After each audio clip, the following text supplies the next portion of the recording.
Peace and blessings, peace and blessings. It's your girl Rhonda the Light coming on here to encourage you on this beautiful day. Let me say this to you.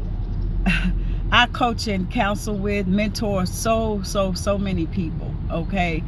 And I always mention to them, when you have poured out, or you're having a conversation, or you telling people or a person or maybe a whole classroom of people, when you're talking to individuals, let me just say that when you're talking to individuals and you give them an assignment or you give them something to do, or let me just use this as well, even in a relationship or in a marriage or just whatever, I'm trying to cover all angles, okay? When you sit and you have a long conversation, and me as being a coach, we have to be great listeners, not just talk so much. We have to listen. I don't care if the person talked for 30 to 40 minutes.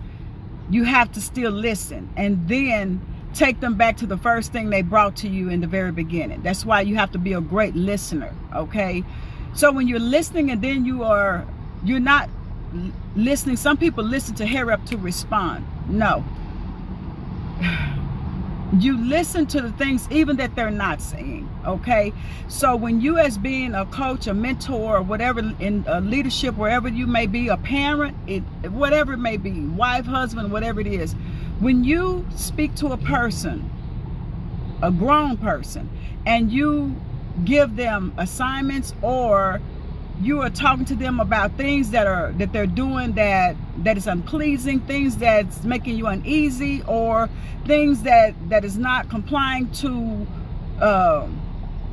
what they're supposed to be doing, and they still do the same thing over and over repetitiously. It's not that they don't hear you.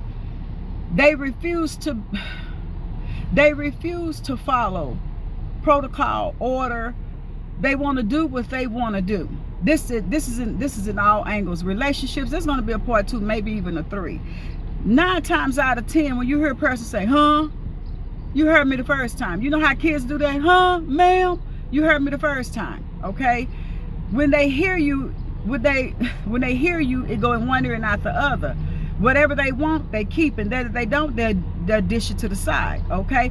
When you come back to them and you present that same thing to them again, okay? Leaders, let me say this to you. You shouldn't have to keep repeating yourself over and over and over again, okay? I'll be back because I want you to get it. Okay, I always say this. People do exactly what they desire to do.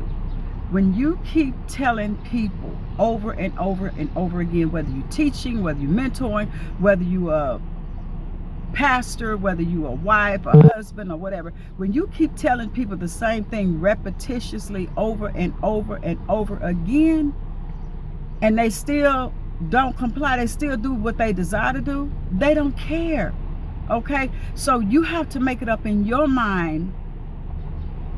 Do you care enough about yourself, and do you care enough about yourself and your sanity to keep allowing such things in your space, taking up space?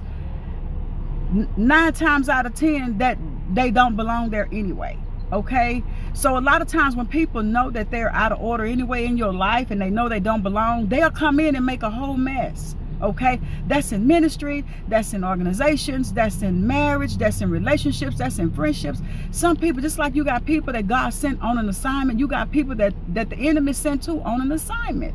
Everybody is not coming in to make a difference. You got some people coming in to tear down. They're not coming to build. And I tell people all the time, anytime you in this organization, let your voice be heard.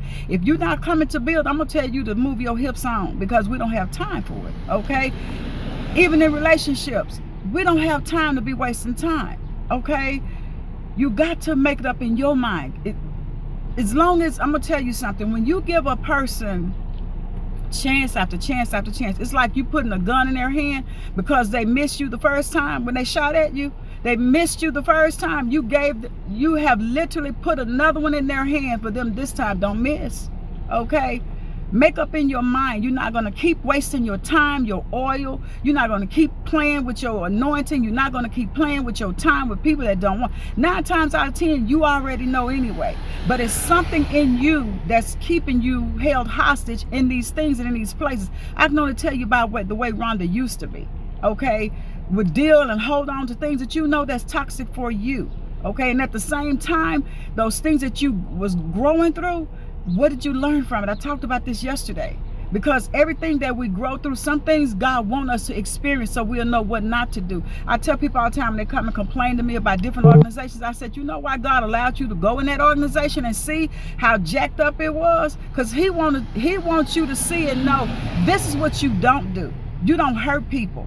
When people come to you already hurt, even in relationships, friendships, or whatever, why would you have the audacity to do the same thing why would you do the same thing? Okay?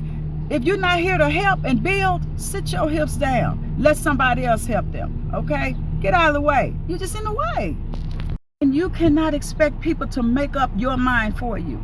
It's just like, I used to say this all the time when I used to go to the shelters. You cannot expect an abuser to tell you, I'm tired of abusing you. You cannot expect a person that has a narcissistic spirit to tell you, I'm tired of being a narcissist. I'm tired of lying. I'm tired of being deceptive. I'm tired of playing games. You know, come on, that's what they do. It's just like a person that gamble. Baby, they go on and on and on until finally they have you in a place where you all messed up. Okay, make up in your mind in your organization. God gave that vision to you. Okay, and if God have given you a marriage or a relationship, if God whom God put together. See, a lot of us have put things together ourselves. That's why it's in a mess. God said, whom I put together, let no man put asunder. Who God put together. Some people are better off single. Some people are better off single. You can see better, you can hear better, your spirit is better. You ain't got to worry about all that crazy stuff going on behind you. You ain't got to worry about who's zooming who behind you. You ain't got to worry about if they lying, cheating, being deceitful. You ain't got to worry about all that. You ain't got to worry about sleeping with the enemy. You ain't got to worry about working with the enemy. You ain't got to worry about that because you already, God done given you a glimpse. What did you learn from the first one? Okay? So my thing is this, sometimes we have to go through 1, 2, 3, 4, 5. We have to keep going through certain things. I know I used to be hard-headed. Okay, just growing through things, and God said, okay, you grown now, okay, aren't you tired? So when you get tired of you, then that's when it'll stop. You're not tired yet.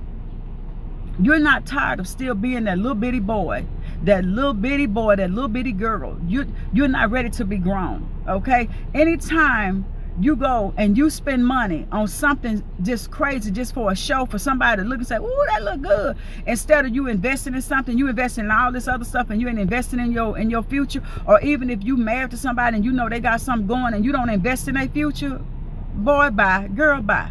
Okay, that ain't in your heart. You can't make a little boy be a grown man. You can't make a little girl be a grown woman. Okay, if they materialistic, if it's all about them and they selfish, okay. It's a such thing as being a good selfish, where you look after yourself, you take care of yourself. I'm not talking about that. You're supposed to. But when you become so selfish to where it's all about you, let me say something to the person that's taking it. It's not their fault, it's yours. Because what they mirror to you is, you don't love you. You don't care about you. You talk big. You always say, oh yeah, I'm fearfully and wonderfully made, yeah, in the image of God. And yeah, I'm a boss woman. I'm a boss man. You a boss nothing. Okay? Sit back and pay attention. And once you paid attention and they've shown you who they are, believe them and keep it moving. It's your girl, Rhonda, the light and your messenger.